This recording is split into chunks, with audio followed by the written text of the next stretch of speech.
Hey free-to-play gang, welcome back to another video. Today we're going to talk about ELAINE, but before that, I kind of fixed the logic behind the Esper rating. So right now, Liara is looking at a minimum of an A rank, which I think is where she currently belongs. So moving forward, I feel like the logic here is going to be a little bit better. So for this video, let's talk about ELAINE. I'm going to start off with her strengths and weaknesses. So her strengths are simply her multi-hits, her buff blocks, her buff steals, her sleeps. She has 5 turns of sleep in total on all 3 of her skills. She has a team-wide cleanse whenever she crits, and she also provides the enemies with miss rate by 10%, so long as her golden buff is on herself. Now as for her weakness, she only has one really big weakness, which is her damage. So her damage output is not high at all, and she does not compare to even some of the epic espers like Sender, for example, or maybe even Ophelia, or even Chloe for the meta, right? So she's not going to compare in that sense. But actually I'm pushing it a little bit. Her DPS output is really just not good. Alright, so let's move on with the rest of the content in this game. So we're going to start off with the stories and events. Sonic Rift Cube Miracles, these are all going to be ones, which means she is terrible in this content. And that's because she does single target damage and she lends sleep and she don't bring a lot of DPS. So there's really nothing much going for her in this content. And as for Sonic Miracles, she's going to be average in Wind Striker and Chimera for the mere fact that she kind of helps newbies a little bit. So what does Wind Striker do, right?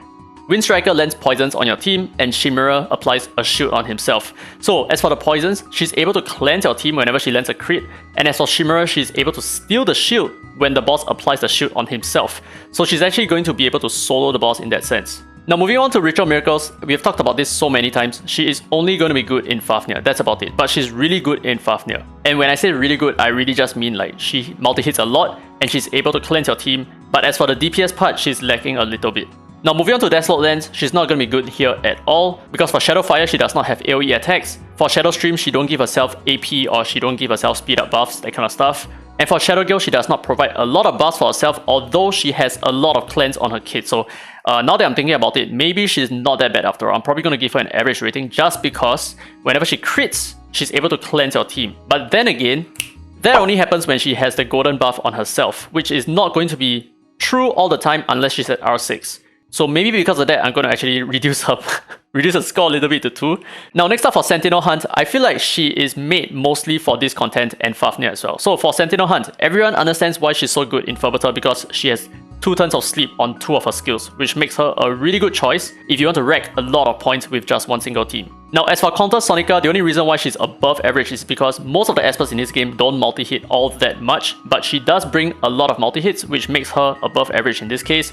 But in terms of like her controls, her utility and all that, that is almost completely out of the window. She has no use for her utility. The only reason why you might be using her in Counter Sonica is just because you lack a multi-hitting DPS Esper and she fills in that role. But the thing is, her DPS output is not that good, so I wouldn't put her a 5 out of 5. Now, believe it or not, for Dark Starlord, she carries a lot of value. And the reason for that is because right now, we are in dire need of an Esper who can both buff strip and buff block at the same time. And prior to ELAINE, that Esper is going to be your Gaius who multi-hits, and so he can like have a better chance of applying the buff block and strip buffs as well. But now we have ELAINE who can hit 5 times onto the Dark Starlord boss. That is almost going to guarantee a buff block, and that is almost always going to guarantee a buff strip as well. And it's amazing that her 3rd skill applies the buff block, so you always have the buff block before worrying about the boss having buffs. So in that sense, I think she's probably one of the best support espers for Dark Starlord, that is for sure. Now moving on to her tower content, this is going to be a no-brainer. She's not going to be good there at all. And in terms of PvP, I feel like she shines the most in holo battles. I think she's okay in warm-up matches, but the thing is, due to the fact that she lends sleep, which means that you can actually wake the enemies up, that is going to affect the number of teams that you can bring into warm-up matches. Because you're going to have to focus on the fact that you need to keep those sleeping espers asleep, so you can't bring a lot of AoE attackers, right? Maybe even Gabrielle as well. She might not work very well with Gabrielle, which is a problem. But for holo battles, I feel like this is where she shines the most in terms of PvP content. So let's take a look at why this is the case, right? We are just going to do like one single run here. Okay, I know I'm using a Nuzi here, don't worry too much about that. We're going to focus more on the second team, but for the most part, there will be many counters to her because she's just a sleep bot, which means that you have no use against height comps or maybe comps with like Jinuya, for example, or just a lot of cleansers because they are going to get their espers out of the sleep state. But that might be a good combination if you're using her with Tricky, for example. Okay, so let's check this out. Round 2. Let's see how good she is in holo battles. So we're actually going to... let me think. Maybe I should just give her a turn straight away. Yeah, just to get her stealth activated ASAP. So we're actually going to go ahead and try to sleep, I think, the Abigail here. She is an Infernal type, which is going to be a problem for us, but we have multi-hit. So there is a good chance that we can land a sleep regardless. So let's try this. Sleep, sleep, sleep, sleep, sleep.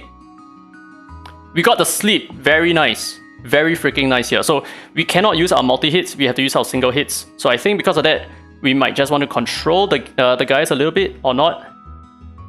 Okay, okay. Ouch. Ouch. Holy shit. Oh my god, that was so close. Oh my god, the buff block as well. Gonna get our ass clapped here. Okay, we're gonna try to perma-sleep her as much as we can, I think. Right? Something like this. Okay, good. We got a sleep again. Very nice. And maybe we can sleep Gaius as well. Okay, go to sleep, Gaius. Come on. Oh my god, Gaius is so freaking fragile. Okay, what I think I'm gonna do is I'm actually gonna push... I'm gonna revive him. And I think... Do I want to take the risk? Never mind. I'll push back Gaius again. Okay, we managed to push him back a little bit. Oh my god, it did nothing. Okay, kill the Gaius and we maybe get our ass clapped here. Oh my god, this is a bad showcase. This is a horrible showcase. Oh my goodness. Okay, so for this team, I think this is going to be an easy win for us. So we're actually going to push her again, just to get her kit running, right? Just to make her go into stealth mode. Okay, so we managed to sleep the Gabriel there and did a fair amount of damage as well. And we're going to control. Nice, very good control. So now we are protected because we are in stealth, right? So we are not going to be affected by anything at all. Other than AoE attacks, which they lack, right? They don't have any AoE attacks aside from their gap, but we're going to perma-sleep her.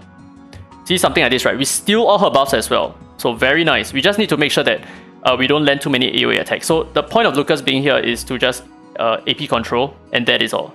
Like that, AP control. And because we can attack enemies who are asleep, we can continue to attack the Gabriel for free, right? Something like this. She works really well with Abigail, I must say, because Abigail does bring the sleep, right? And she can deal damage to sleeping enemies as well. So yeah, very good synergy there. Get ourselves stealth again. And this is probably going to be a no issue for us. This is going to be an easy win. 26k, so it's not an amazing amount of DPS. Definitely, not by a stretch. But the fact that she can stay stealth while the rest of your allies are just, you know, protecting her, or rather just taking the brunt of the DPS aside from her, that definitely puts her apart from the other Espers in terms of control. So this is what I was talking about when I talked about maybe she would be good in holo battles and in warm-up matches.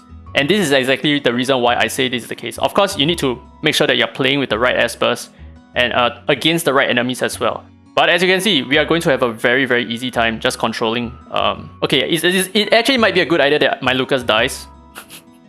So that he stops waking the Esper up, the Everett, right?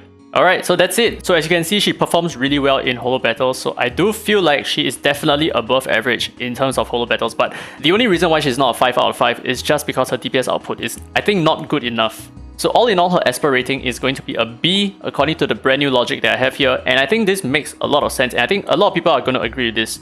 She's definitely not a C tier Esper, which is the lowest rating that I would give to Espers. And she's definitely not an A tier Esper, not by a stretch. We are not even going to talk about S tier Espers. So I think she's probably at B tier. She covers pretty good content. And in my opinion, she has a lot of value, especially in some of these areas that some endgame players might care a lot about. So like, for example, PvP or Sentinel Hunt, for example. So anyway, that's it for this video. Hope you guys learned something. I will share this Excel spreadsheet and you can refer to the link down in the descriptions below. But if you have any other questions, feel free to leave it down in the comment section below and I'll get back to you as soon as I can. Anyway, with that said, hope you guys enjoyed today's content. If you did, don't forget to give a thumbs up. It really helps the channel, and subscribe for more Dislyte content. Now with that said, this has been Dare Free to Play, and as always, I will see you in the next video.